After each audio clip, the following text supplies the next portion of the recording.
पवन सिंह इतना अच्छा गाते हैं, मैं खुद शुरू से उनका फैन रहा हूँ, आज भी मैं उनका फैन हूँ।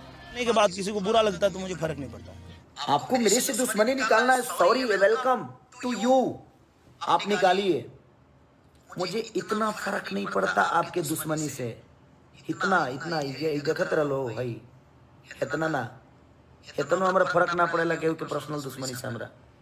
मतलब छिछोरी हरकतें करके भोजपुरी का नाम हंसाए ना, क्योंकि लोग देखते हैं सुनते हैं तो हंसते हैं। ये देखो भोजपुरी के स्टार लोग लड़ रहे हैं, आज तक ये लोग जिस बात के लिए लड़ रहे हैं, नंबर 1 नंबर 2, नंबर 1 पे है निरहुआ हिंदुस्तानी 2, और नंबर 2 पे है निरहुआ रिक्शा वाला 2, नंबर 3 पे है निरहुआ हिंदुस्तानी। तो 1 2 3 ये तीनों नंबर पे तो मेरी ही फिल्म है, तो उसके बाद लड़ो। 1 2 3 तो सीट खाली ही नहीं है।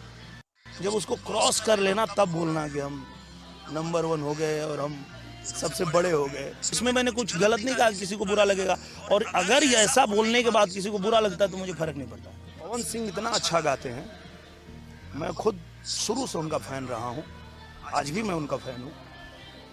उनकी आवाज़ में माँ सरस्वती की इतनी कृपा है कि जब वो गुनगुनाते हैं तो उनका दुश्मन भी कोई होगा तो उसके भी दिल से निकल जाएगा, वाह